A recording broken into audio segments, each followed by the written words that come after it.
Assalamu alaikum friends, it's me again. I'm back in the Margalas on the very fine Sunday, and today's goal is one to check my shoes, which have been lying unused for a pretty long time, and I've been climbing so far for about 45 minutes, and the shoes have hung pretty good.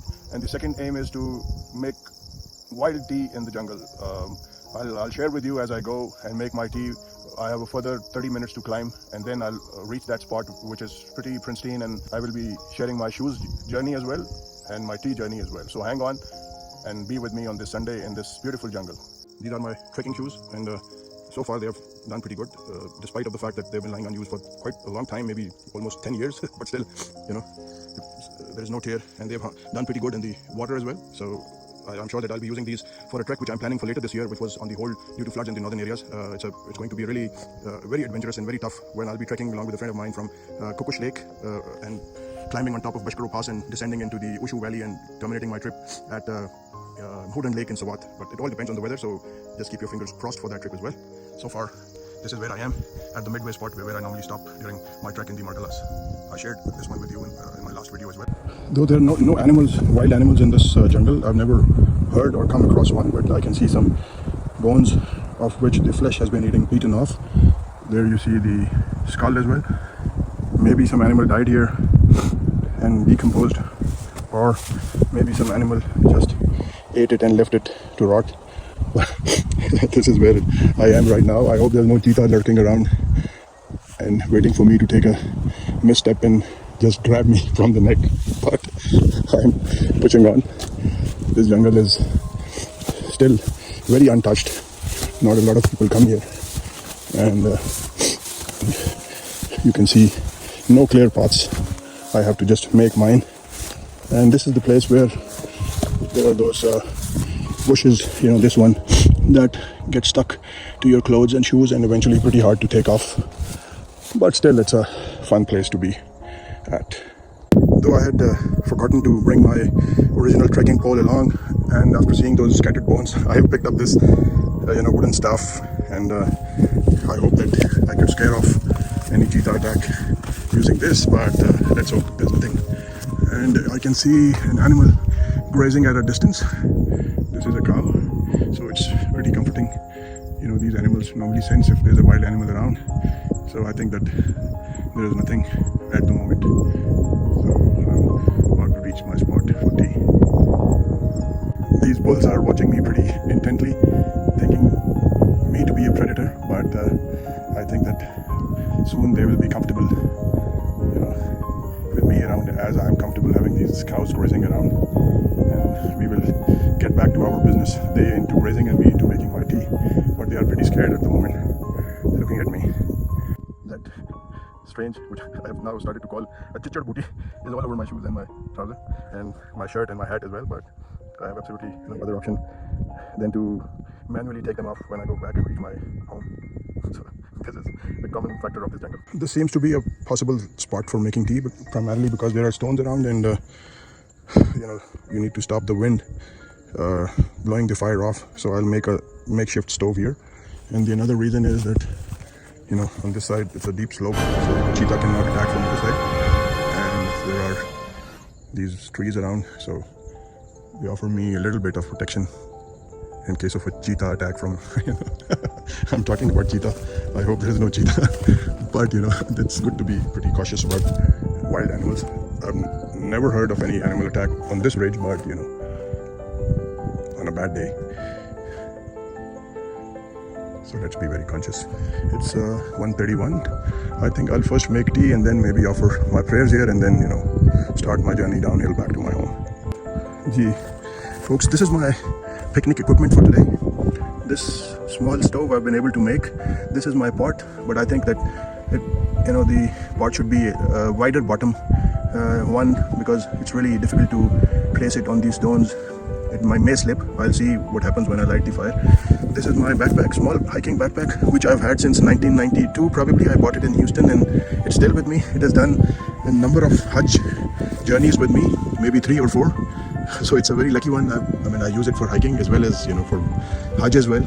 This is the water which I filled from a stream in between. This is some milk that I brought. This is tea and sugar, a cup, some biscuits, and a matchbox. I'll see how things shape up when I start cooking. The fire is starting. You need to make a strong base before you put some wood in it. So these, pine needles, they act as a good fuel for the base. Let's hope they don't just, get extinguished. In this jungle, you can find a lot of pine needles because this is a pine jungle. So far, it's going good. I think it has started, but you never know. Well, folks, it's been almost 20 minutes and half of my matchbox is gone, and still the fire is not willing to take on.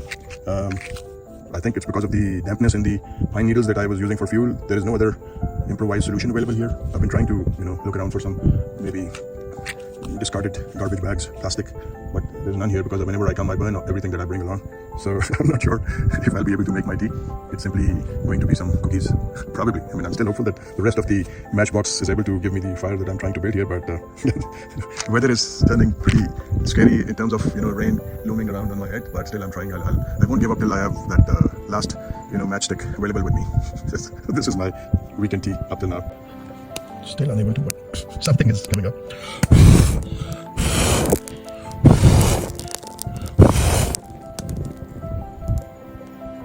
Not sufficient still.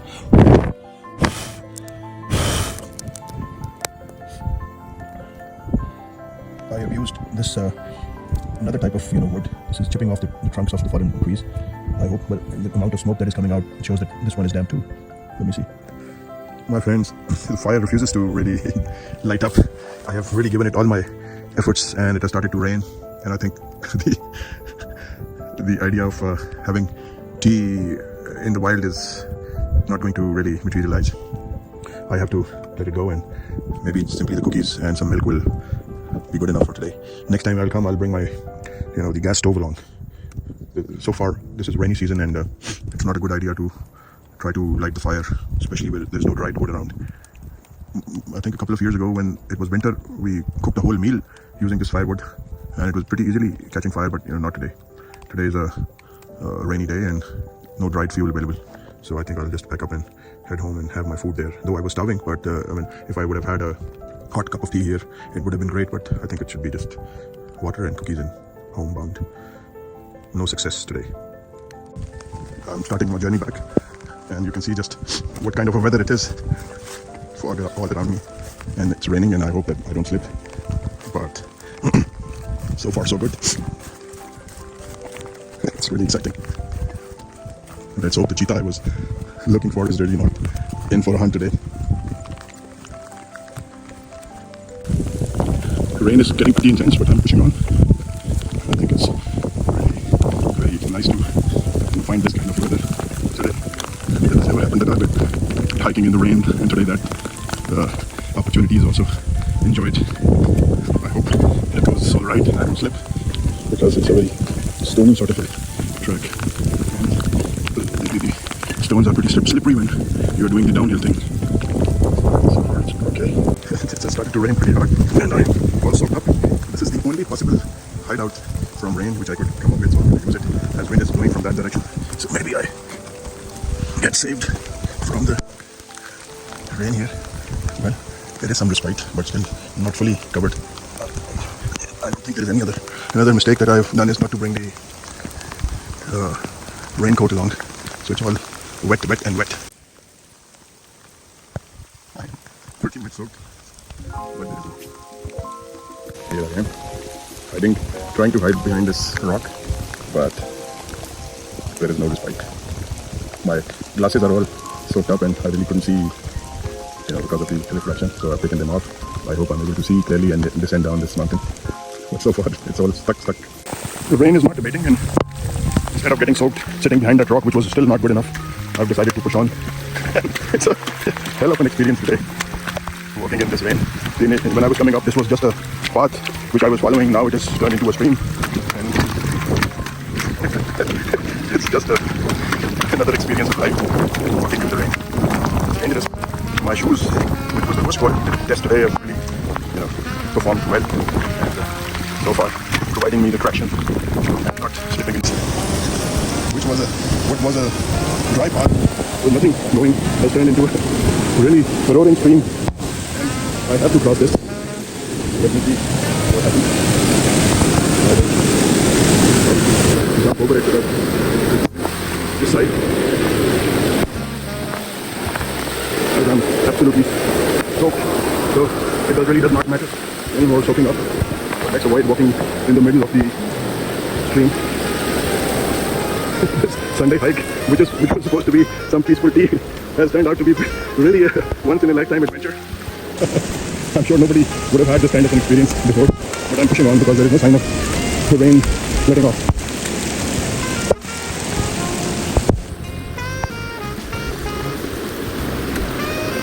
Trying to avoid the waterways.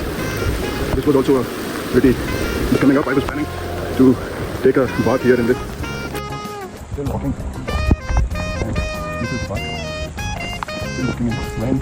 And I'm sure that the major storm and major danger is over. Rain is still persistent. And I'm almost near the. See, normally plain path is enough. So far I am pushing on. My only chance would be to change into warm and dry clothes when I reach home.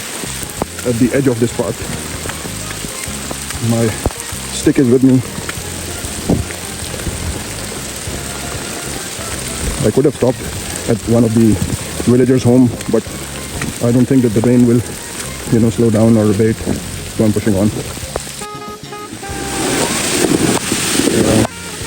Pretty scary. I don't know how to cross this. This is pretty scary. Never seen this kind of water overflowing with stones coming down. But I have to find a way to cross it. Just can't be stranded here in falling rain, which is not really giving any chance of giving up. The home stretch has turned pretty scary. Look at the amount of water on this road coming from all the sides. I don't know how I will be able to make it, but I'm pushing on. I just really cannot be standing on the roadside anymore. You can see a lot of stones also in this overflow. Pretty scary. Look at this.